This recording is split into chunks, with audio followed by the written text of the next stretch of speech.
نحمده ونصلي ونسلم على رسوله الكريم أما بعد فأعوذ بالله من الشيطان الرجيم بسم الله الرحمن الرحيم آیت نمبر 60 سے ہے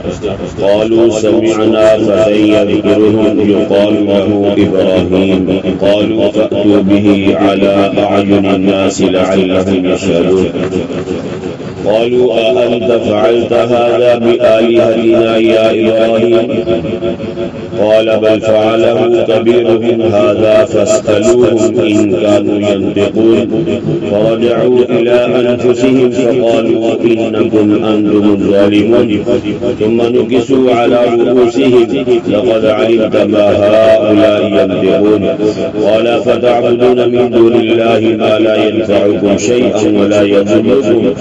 أفل لكم ولما تعبدون من دون الله أفلا تعقلون صدق الله العظيم وبلغنا رسوله النبي الكريم ونحن على ذلك لمن الشاهدين والشاكرين والحمد لله رب العالمين اللهم صل على سيدنا محمد النبي الأمي وعلى آله وبارك وسلم قالوا کہنے لگے سمعنا فتى سنا ہے ہم نے ایک نوجوان یذکرهم جو ان بتوں کا ذکر کرتا ہے یقال له ابراہیم کہا جاتا ہے اس کو ابراہیم قالوا کہنے لگے فأتوا به پس لاؤ تم اس کو علی اعین الناس لوگوں کی آنکھوں کے سامنے لعلهم یشهدون تاکہ وہ گواہی دے اور دیکھ لیں قالوا أأنت فعلت هذا بآلهتنا يا إبراهيم کہنے لگے لوگ کیا آپ نے کی ہے یہ کاروائی ہمارے معبودوں کے ساتھ اے ابراہیم علیہ السلام قال فرمایا بل فعله كبيرهم هذا بلکہ کی ہوگی یہ کاروائی ان کے اس بڑے نے فاسألوهم تم ان سے سوال کرو ان كانوا ينطقون اگر یہ بولتے ہیں فرجعوا إلى أنفسهم پس لوٹے وہ اپنی جانوں کی طرف فقالوا پس کہنے لگے انکم انتم ظالمون بے شک تم ظالم ہو ثم نکسوا علی رؤوسہم پھر اندھے کیے گئے اپنے سروں کے بل لقد علمت البتہ تحقیق آپ جانتے ہیں ما هؤلاء ينطقون نہیں ہے یہ گفتگو کرنے والے قال فرمایا ابراہیم علیہ السلام نے افتعبدون کیا بس تم عبادت کرتے ہو من دون اللہ تعالیٰ سے کے علاوہ ما لا ينفعكم شيئا اس مخلوق کی جو نہیں نفع دے سکتی تمہیں کچھ بھی ولا یضرکم اور نہ تمہیں نقصان دے سکتی ہے افل لکم ولما تعبدون من دون اللہ ہلاکت ہے تمہارے لیے اور ان کے لیے جن کی تم عبادت کرتے ہو اللہ تعالیٰ کے سوا افلا تعقلون کیا پس تم عقل نہیں رکھتے قالوا کہنے لگے حرقوه جلاؤ اس کو وانصروا آلہتکم تو آلہتکم اور مدد کرو اپنے معبودوں کی ان کنتم فاعلین اگر ہو تم کرنے والے عزیزان گرامی 17واں سپارہ سورہ انبیاء آیت نمبر 60 سے لے کے 68 تک یہ چند آیات کا ترجمہ آپ حضرات کے سامنے کیا ہے بات چل رہی تھی کہ حضرت ابراہیم علیہ السلام نے ان کے بتوں کو توڑ دیا اور توڑنے کے بعد جو کلہاڑا تھا ان کے جو بڑا بت تھا اس کو چھوڑ دیا اس کے کندھے پہ رکھ دیا تو جب انہوں نے دیکھا کہ معاملہ تو اب تحقیق ہوئی اب تفتیش کی جا رہی ہے کہ یہ کام کیا کس نے حضرت ابراہیم علیہ السلام تو پہلے ان بتوں کو برا بلا کہہ چکے تھے لوگوں کو سمجھایا تھا لیکن بات سمجھ میں نہیں آئی تو اب یہ تحقیق باتیں شروع ہوگی کہ یہ کام کیا کس نے ہے تو کسی نے کہا کہ قالوا سمعنا فتى کہنے لگے ہم نے سنا ہے ایک نوجوان یذکرهم جو ان بتوں کو یاد کرتا ہے یعنی ان کا تذکرہ اچھے الفاظ میں نہیں کرتا تو یقال له ابراہیم اس کو ابراہیم علیہ السلام کہا جاتا ہے تو اللہ تعالیٰ نے حضرت ابراہیم علیہ السلام کو بڑا مقام عطا فرمایا ہر دل عزیز شخصیت حضرت ابراہیم علیہ علیہ السلام کی ہے۔ سورہ بقرہ آیت نمبر 31 میں ہے وَلَقَدِ اصْطَفَيْنَاهُ فِي الدُّنْيَا، اور البتہ تحقیق ہم نے چنا حضرت ابراہیم علیہ السلام کو دنیا میں، وَإِنَّهُ فِي الْآخِرَةِ لَمِنَ الصَّالِحِينَ، اور آخرت میں بے شک وہ نیکوکاروں میں سے ہوں گے۔ حضرت ابراہیم علیہ السلام کو مسلمان تو اچھا سمجھتے، عقیدے کی بات ہے کہ وہ اللہ کے نبی ہیں۔ یہودی بھی، عیسائی بھی، اسلامی فرقہ بھی، مکے کے مشرک بھی، یہ سارے کے سارے یہی کہتے ہیں کہ حضرت ابراہیم علیہ السلام ہمارے، حضرت ابراہیم علیہ السلام ہمارے ابن اصاغر ایک ساتھ گزرے ہیں ہندوستان میں برہما مہاراج جو ہیں جن کے متعلق وہ اپنا یعنی بڑا اپنا بت سمجھتے ہیں، یہ جو بھی ہندوؤں کا نظریہ ہے ان کے متعلق مشہور صوفی عبدالشریف جو بڑے اکابر اولیاء اللہ میں سے گزرے ہیں، تصوف کے موضوع پر انہوں نے کتاب لکھی ہے الانسان الکامل۔ اس میں وہ لکھتے ہیں کہ ہندو جن کو برہما کہتے ہیں اس سے مراد حضرت ابراہیم علیہ السلام کی، یعنی ہندوستان والے یعنی ہندو جس کو اپنا خدا سمجھتے ہیں نا،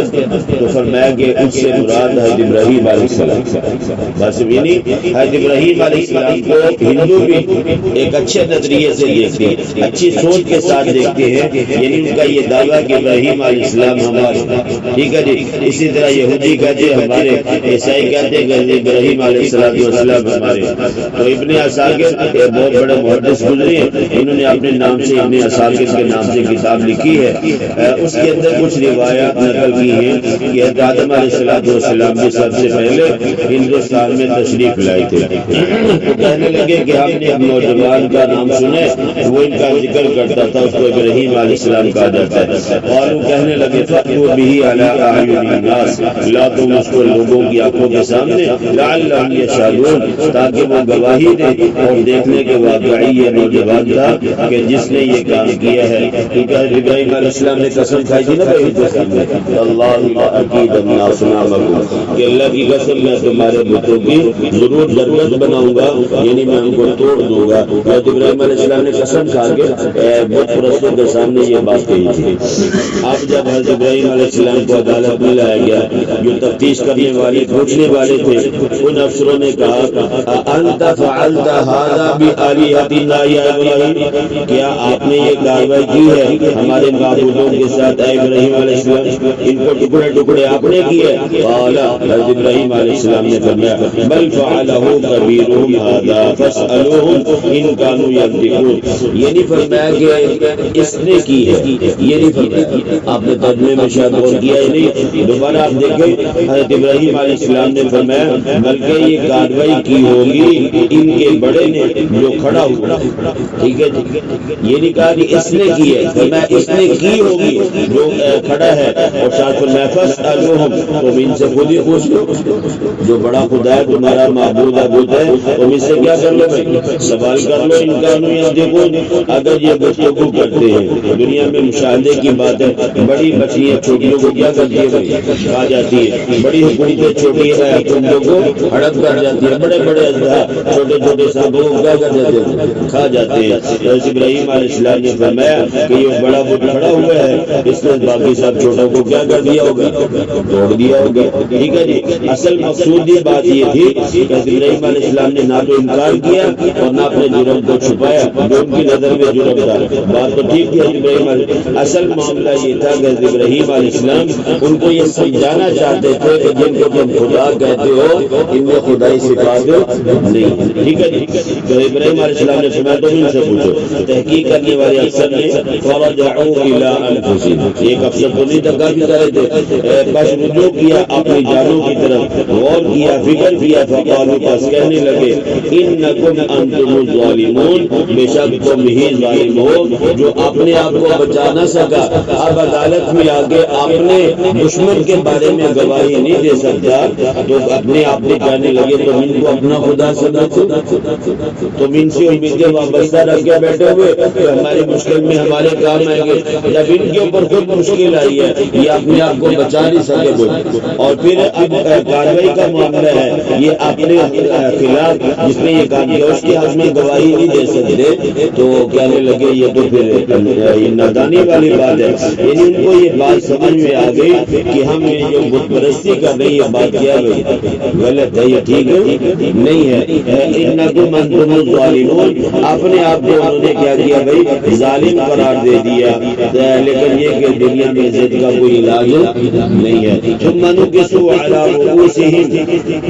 پھر انہوں نے سر جھکا لیے, نگاہیں نیچی کر لی اور حضرت ابراہیم علیہ السلام کو کہنے لگے لقد علمت ما هؤلاء ينطقون, آپ اچھی طرح جانتے ہیں کہ یہ گفتگو نہیں کرتے, یہ بولتے نہیں ہیں. اس میں جو پچھلا ہے کہ انہوں نے کہا کہ تم ظالم ہو, افسروں نے ایک تفسیر یہ ہے کہ انہوں نے اپنی غلطی کو تسلیم کیا کہ ہم جو بتوں کی عبادت کرتے ہیں ہم ظالم ہیں, یہ کام غلط ہے. اور دوسری تفسیر حضرت نے یہ لکھی ہے فرمایا کہ جو نا یعنی محافظ جو گارڈ تھے اس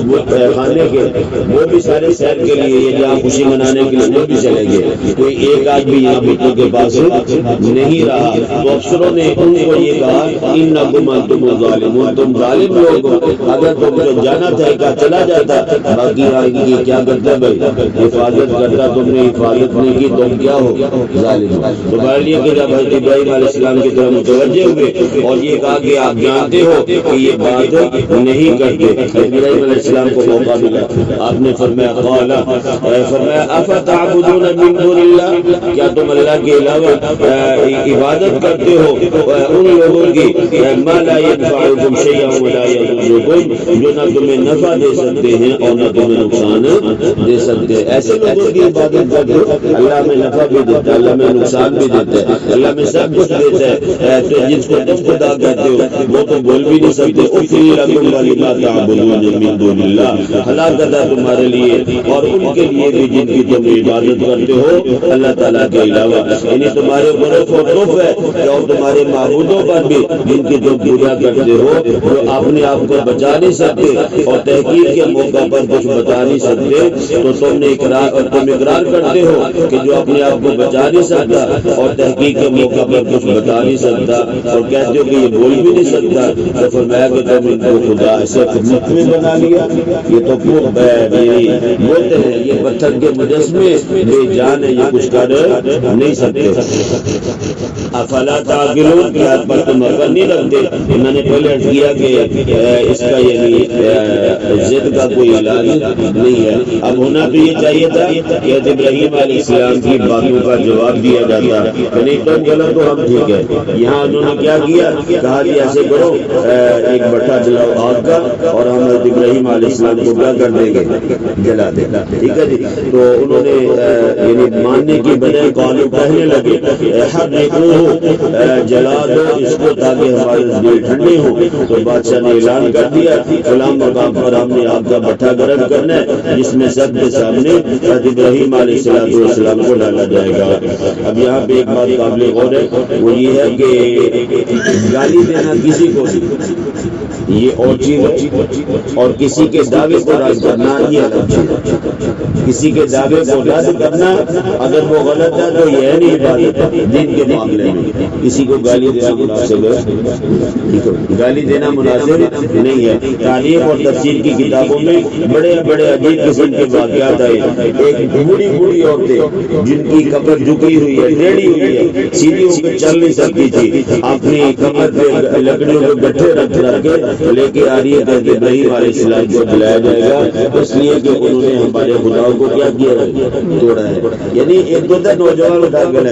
تفسیر والوں نے لکھا ہے کہ وہ عورتیں جو چل نہیں سکتی تھی, یہ جھکی ہوئی تھی, انہوں نے بھی اپنے کمر پہ گٹھے لائے ہیں لکڑیوں کے تاکہ جس نے ہمارے خداؤں کا برا کیا ہے ہم ان کو جلا دیں گے یا تو اپنا حصہ ڈال لیں گے. تو برحال یہ کہ اللہ تعالیٰ قرآن پاک میں فرماتے ہیں وَلَا تَسُبُّوا الَّذِينَ يَدْعُونَ مِن دُونِ اللَّهِ فَيَسُبُّوا اللَّهَ عَدْوًا بِغَيْرِ عِلْمٍ. سورہ انعام آیت نمبر 108. تو تم گالیاں نہ دو ان کو جن کی یہ پرستش کرتے ہیں اللہ تعالیٰ کے علاوہ، بس وہ گالیاں دیں گے اللہ تعالیٰ کو تجاوز کرتے ہوئے جہالت کی وجہ سے۔ میں نے پہلے کیا کہ گالی دینے اور رد کرنے میں زمین آسمان کا کیا بھائی فرق۔ اللہ کہتا ہے کہ ان کے جھوٹے خداؤں کو اگر گالیاں دو گے نا تو یہ تمہارے سچے خدا کو کیا کریں گے، گالی دیں گے، ٹھیک ہے جی۔ تو فرمایا کہ مثلا یہ کہنا کہ لات منات عزا یعنی جو بڑے بڑے بتوں کے نام ہیں یہ خالق نہیں ہے، یہ مالک نہیں ہے، یہ رازق نہیں ہے، یہ خدا نہیں ہے، یہ ہے رد کرنا، ہم منع کرتے ہیں۔ یہ بت پرستی ٹھیک نہیں ہے، جس کو تم خدا کہتے ہو یہ خدا کا لائق نہیں، یہ عالم الغیب والشہادہ نہیں ہے، یہ ہر جگہ پہ حاضر نہیں ہے جس طرح اللہ کی ذات ہے، بس اختیارات میرے اللہ کے پاس ہیں۔ تو یہ فریضہ بھی ہے، کہنا بھی چاہیے۔ اور اگر یہ کہا گالی دی کے بت کا نام لے کے اس کی ایسی کی تیسی میں یہ کر دوں گا وہ کر دوں گا، تو اگر ہم یہ کہیں گے تو اللہ کہتے ہیں کہ یہ تمہارے سچے خدا کو بھی کیا کریں گے بھائی، گالی دیں گے۔ مہاجرین حبشہ اور ان کی استقامت، احادیث کی کتابوں میں آتا ہے کہ مشرکین مکہ نے جب مسلمانوں کے اوپر مظالم کی، اخیر کر دی نا بھائی، بہت زیادہ تنگ کیا، تو تقریباً 74 کے قریب مسلمانوں نے مکہ مکرمہ سے حبشہ کی طرف ہجرت کی۔ مکے والوں کو وہاں بھی ثبوت نہیں ہے کہ یہ کیوں چلے گئے۔ حبشہ والوں نے ان کا خیر مقدم کیا تھا، ایک وفد پیچھے بھیجا کہ جاؤ جا کے ان کو لے کے آؤ۔ اس میں عمر بن عاص اور عبداللہ بن ربیعہ یہ ہوشیار چلاک بھی تھے، سمجھدار بھی تھے، مشرک تھے۔ تو یہ اب شاہ حبشہ نجاشی کے پاس گئے اور جا کر کہنے لگے کہ ہمارے کچھ لوگ ہیں غلام ہم سے باقی آئے ہیں، ہمارے قرضے ہی ہیں، انہوں نے ہمارا قرضہ نہیں دیا تو تم ان کو واپس کرو۔ بادشاہ بڑا عقلمند تھا، اس نے کہا کہ تم نے اپنا مقدمہ تو سنا لیا، جب تک میں ان کی بات نہیں سنوں گا اس وقت تک میں فیصلہ نہیں کر سکتا۔ یہ چیزیں غیر مسلموں نے بھی کہاں سے لی تھی؟ ایک مرتبہ علی رضی اللہ تعالیٰ عنہ کو نبی کریم صلی اللہ علیہ وسلم نے ایک علاقے میں گورنر بنا کر بھیجنا چاہا۔ علی کہنے لگے یا رسول اللہ بڑے بڑے کٹھن معاملات آتے ہیں، مسائل آتے ہیں، فیصلے لوگ جھگڑے لے کے آتے ہیں، تو میں ان میں فیصلہ کیسے کروں؟ آپ ایسے کریں کسی اور کو قاضی بنا کر بھیج دیں، گورنر بنا کر بھیج دیں۔ نبی کریم صلی اللہ علیہ وسلم نے ان کی چھاتی پہ ہاتھ مارا حضرت علی رضی اللہ تعالیٰ عنہ کے، اور پھر فرمایا کہ میں تمہیں ایک دن کی بات بتاتا ہوں، فرمایا جب بھی تمہارے پاس کوئی فریق اپنا موقع بیان کرے نا تو ایک طرف سے سن کے فیصلہ نہیں کرے، فرمایا جب تک دوسرے فریق کو بلا کر اور پھر اس سے معاملہ سن نہ لو اس کے بعد فیصلہ کرنا، اس سے پہلے فیصلہ نہیں کرنا۔ فرماتے ہیں فمازل تو قاضیہ، اس کے بعد میں جج بن گیا۔ کون کہتے ہیں؟ حضرت علی رضی اللہ تعالیٰ عنہ۔ آپ نے دن کی یہ بات بتائی کہ دونوں طرف سے بات کو سننا ہے، دونوں فریقوں کی باتیں سننے کے بعد کوئی بھی فیصلہ کرنا ہے اس سے پہلے فیصلہ نہیں کرنا۔ تو برحال نجاشی نے بھی یہی کیا، کہا جی میں ان کی بات سنوں گا، تو انہوں نے کہا نہیں وہ ایسے ویسے لوگ آپ جج کی بات سننے کی، کہا نہیں ایسے نہیں ہو سکتا۔ حضرت جعفر طیار رضی اللہ تعالیٰ عنہ حضرت علی رضی اللہ تعالیٰ عنہ کے بھائی ہیں، یہ مہاجرین کے نمائندے بنے اور انہوں نے آگے اپنے معاملات بتائے۔ واقعتاً 74 میں 3-4 غلام بھی تھے لیکن پیسے دے کے آزاد ہو چکے تھے، اور پھر جو انہوں نے کہا ہمارے قرضے ہی ہیں، پہلے پیسے دے رہے تھے کچھ پیسے باقی تھے، تو جعفر نے فرمایا کہ بادشاہ سلامت ہم نے باقی نہیں ہے، نہ ہم نے ان کے پیسے کھائے نہ ہم نے انکار کیا، ہم نے دیے جو باقی ہے وہ بھی ہم دے دیں گے جب ہوں گے، لیکن یہ کہ ہم نے ان کے پیسے کھائے نہ مکرے ہیں نہ کھائے دیں گے، لیکن اس وقت ہمارے پاس نہیں ہے۔ اور جب انہوں نے دیکھا کہ بادشاہ سلامت ان کی بات کو سن رہے اور ان کی باتوں سے متاثر ہو رہے، تو اس نے کہا مشرکین کے جو نمائندے تھے انہوں نے کہا کہ حدیثہ علیہ السلام کے بارے میں اچھا نظریہ اور سوچ نہیں رکھتے، یہ حدیثہ علیہ السلام کو بندہ کہتے ہیں، عیسائی تو خدا مانتے نا بھائی۔ ان نجاشی بادشاہ کے سامنے جب یہ بات کی گئی تو جعفر طیار رضی اللہ تعالیٰ عنہ نے 25ویں سپارے کی یہ آیت پڑھی، سورہ زخرف آیت نمبر 59، ان ہوا الا عبد، نہیں ہے وہ یعنی حدیثہ علیہ السلام مگر بندہ، اللہ کا کیا بھائی بندے ہیں۔ عیسائی کیا کہتے تھے؟ خدا کہتے تھے۔ جعفر طیار نے عیسائیوں کے بادشاہ کے سامنے اپنا عقیدہ دو ٹوک بیان کیا۔ اللہ نے قرآن میں یہ فرماتا ہے کہ ان ہوا الا عبد، نہیں ہے وہ عیسیٰ علیہ السلام مگر ایک بندہ، انعمنا علیہ، اس پر ہم نے انعام کیا ہے، وجعلناہ مثلا لبنی اسرائیل، اور بنایا ہم نے ان کو نمونہ بنی اسرائیل کے لیے۔ جب یہ آیت بات کا پڑھی نا تو نجاشی بادشاہ نے ایک تنکا اپنے پاس سے اٹھایا، اٹھانے کے بعد ان مشرکین سے کہا اس تنکے کا جو سرا ہے اس کے برابر بھی مسلمانوں نے عیسیٰ علیہ السلام کی شان کو گستاخی کہا۔ وہ واقعتاً اللہ کے بندے، اللہ کے رسول ہیں، عیسیٰ علیہ السلام کو خدا نہیں۔ یہ نجاشی بادشاہ نے خود یہ بات کی، تو جب پتہ چل گیا کہ یہ بھیجے گا نہیں تو فرمایا تم چلے جاؤ، ہم ان کو بھیجنے والے نہیں ہیں۔ تو اب اس وقت بھی جو لوگ یعنی اہل بدعت ہیں وہ یہ کہتے ہیں کہ نبی پاک صلی اللہ علیہ وسلم کو جب بندہ کہہ دیا نا تو اس کا مطلب ہے کہ یہ گستاخ رسول۔ یہ کیا گئی؟ اگر نبی پاک صلی اللہ علیہ وسلم کو بندہ کہنا گستاخی ہوتا، اللہ میں ہر نماز میں یہ گستاخی کرنے کا حکم کیوں دیتے؟ اللہ کو اپنے نبی سے محبت نہیں ہے کیا؟ بڑی محبت ہے، اور اللہ اپنے نبی کی بے ادبی کو برداشت نہیں کرتے۔ تو یہاں ہر نماز میں تحیات کے بعد ہم کیا پڑھتے ہیں؟ اشہد ان لا الہ الا اللہ و اشہد ان محمدًا عبدہ۔ ہم بھی تو بندہ کہتا نا بھائی، یہ گستاخی نہیں ہے، اس کہنے کا کون حکم دے رہا ہے؟ اللہ۔ ٹھیک ہے جی، تو میں نے کیا جیسے مشرکین نے یہ کہا تھا عیسیٰ علیہ السلام کی گستاخی کرتے ان کو بندہ کہتا، اللہ کا بندہ ہے، اسی طرح اہل بدعت کہتے ہیں کہ مسلمانوں میں بھی ایک گروہ ایسا ہے جو نبی پاک صلی اللہ علیہ وسلم کی گستاخی کرتے ہیں، کہتے یہ اللہ کے بندے اور رسول۔ بندہ کیوں کہتے؟ میں نے کیا کہ اگر بندہ کہنا گستاخی ہوتی تو اللہ تعالیٰ اپنی نماز میں یہ الفاظ کہنے کا حکم کبھی بھی نہ دیتے۔ اس سے یہ پتہ چلتا ہے کہ کسی کو اس طرح یعنی ابد کہنا یہ گستاخی کی بات نہیں ہے۔ تو اس تفصیل عقیدے کی بات ہے کہ انشاءاللہ تعالی اللہ کی ذات سے دعا کہ جو کچھ سنا گیا اللہ مجھے بھی اللہ کو کہنے سے زیادہ سمجھ کر عمل کرنے کی توفیق نصیب